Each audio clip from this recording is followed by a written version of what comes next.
সংগ্রামী ভাই বন্ধুগণ, গোপালগঞ্জে আওয়ামী লীগের ছাত্রলীগের নৃশংস হামলা, জুলাই যোদ্ধাদের উপরে সেই হামলার প্রতিবাদে বাংলাদেশ জামাত ইসলামের কেন্দ্রীয় ঘোষিত কর্মসূচির অংশ হিসাবে আমরা বাইতুল মোকাররম থেকে আমরা মিছিল পূর্ব সমাবেশ করেছি এবং বাইতুল মোকাররম থেকে প্রেস ক্লাব হয়ে মৎস্য ভবন হয়ে আমরা শাহবাগে এসে মিলিত হয়েছি। সংগ্রামী ভাই বন্ধুগণ, আমরা পরিষ্কার করে বলেছি, অবিলম্বে হামলাকারী খুনি সন্ত্রাসীদেরকে গ্রেপ্তার করতে হবে। আমরা দাবি জানিয়েছি, আইন শৃঙ্খলা বাহিনীর নীরব দর্শকের ভূমিকা এবং পূর্ব ঘোষিত কর্মসূচি আবার কর্মসূচি বাস্তবায়নে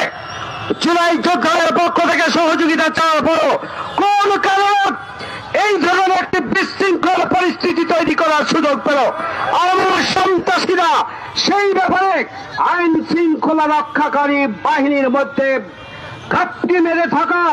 ওই ফ্যাসিবাদের দোষরদেরকে চিহ্নিত করে তাদের বিরুদ্ধে ব্যবস্থা গ্রহণ করতে হবে। আমরা বলেছি, বাংলাদেশ একটি সুখী সমৃদ্ধশালী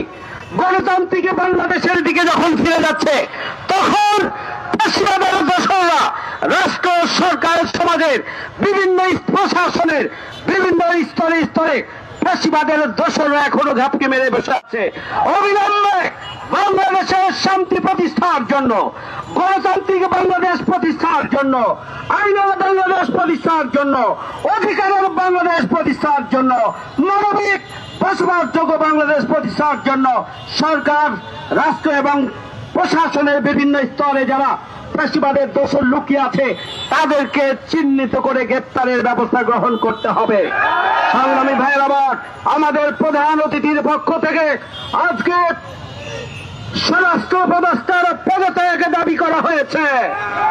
আমরা মনে করি, এখনই যদি সরকার সজাগ না হন, এখনো যদি কার্যকর ব্যবস্থা গ্রহণ না করেন, এখনো যদি বিরোধী কার্যক্রমকে নিয়ন্ত্রণের জন্য সরকার কঠোর হস্ত ভূমিকা পালন না করেন, তাহলে আগামী দিনে গণতান্ত্রিক অভিযাত্রা ব্যর্থতায় পর্যবসিত হবে। সুতরাং সরকারকে এখনই কঠোর ভূমিকা পালনের আহ্বান জানিয়ে আজকের এই সমাবেশকে সফল করার জন্য সাংবাদিক বন্ধুগণ, উত্তর এবং দক্ষিণের সর্বস্তরের জনশক্তি সহ ঢাকাবাসীকে আমরা আন্তরিক কৃতজ্ঞতা এবং শুভেচ্ছা জানিয়ে আমার বক্তব্য এখানেই শেষ করছি এবং এর মধ্য দিয়ে আজকের কর্মসূচির এখানেই সমাপ্তি ঘোষণা করছি।